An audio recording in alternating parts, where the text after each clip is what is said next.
কয়েকদিন আগে দেখলাম জেউপি নেতা অর্থাৎ জনতা উন্নয়ন পার্টির চেয়ারম্যান তথা ভরতপুরের বিধায়ক হুমায়ুন কবির সাহেব তিনি কলকাতায় ৭৭ এবং ৭৮ নম্বর ওয়ার্ডে বেশ কিছু মানুষ তার নতুন সাথী তৈরি হয়েছেন, সেখানে তিনি গেছেন তার আলাপ আলোচনার মধ্যে। ইতিপূর্বে আচমকা ভাবে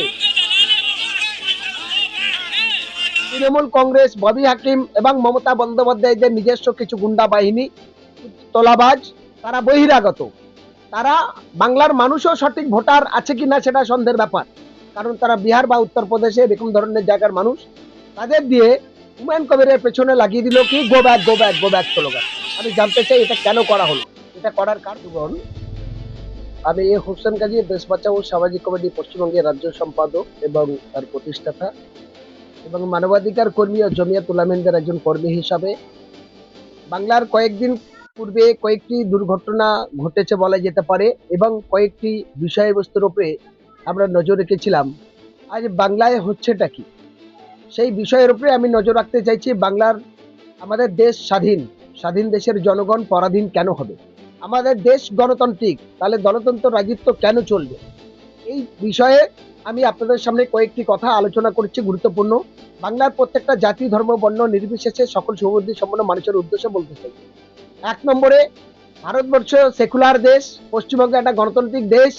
এখানে যে যার খুশি মতো তার গণতান্ত্রিক অধিকার প্রয়োগ করতে পারে, অর্থাৎ সে তার নিজের খুশি মতো সে তার পছন্দ রাজনৈতিক দল করবে, তার পছন্দ অনুসারী সে নিজস্ব সংগঠনের কর্মসূচি নেবে, এটাই স্বাভাবিক, এটাই গণতন্ত্র, আর এটাই মানুষের মিলনতীতি। দুর্ভাগ্যের বিষয়, আমরা কয়েকদিন আগে দেখলাম জেউপি নেতা অর্থাৎ জনতা উন্নয়ন পার্টির চেয়ারম্যান তথা ভরতপুরের বিধায়ক হুমায়ুন কবির সাহেব তিনি কলকাতায় ৭৭ এবং ৭৮ নম্বর ওয়ার্ডে বেশ কিছু মানুষ তার নতুন সাথী তৈরি হয়েছেন, সেখানে তিনি গেছেন তার আলাপ আলোচনার মধ্যে।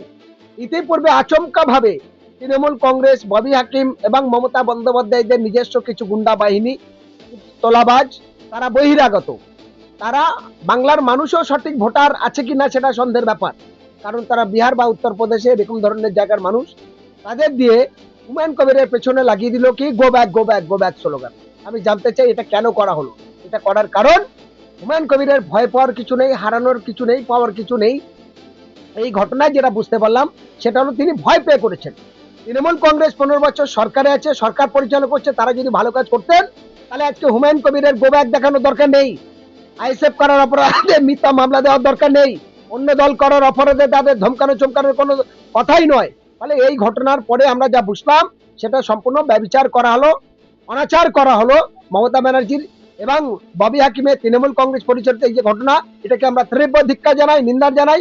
আমি একজন মানবাধিকার কর্মী হিসেবে বলতে চাই, পশ্চিমবঙ্গে প্রত্যেকটা রাজনৈতিক দল সে তার নিজস্ব কর্মসূচি নিতে পারে, সুতরাং সেই ক্ষেত্রে বাধা সৃষ্টি করার কারণটা কি?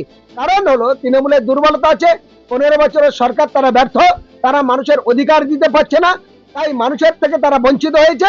ভয় পেয়ে হুমায়ুন কবিরের থেকে ভয় পেয়ে তাকে রাস্তা আটকে গোব্যাক দেখাচ্ছে, এটা হুমায়ুন কবিরের জয় হয়েছে। হুমায়ুন কবিরের কোনো লজ্জার ব্যাপার নাই, কোনো পিছিয়ে যাওয়ার ব্যাপার না, বরং তার জয় হয়েছে।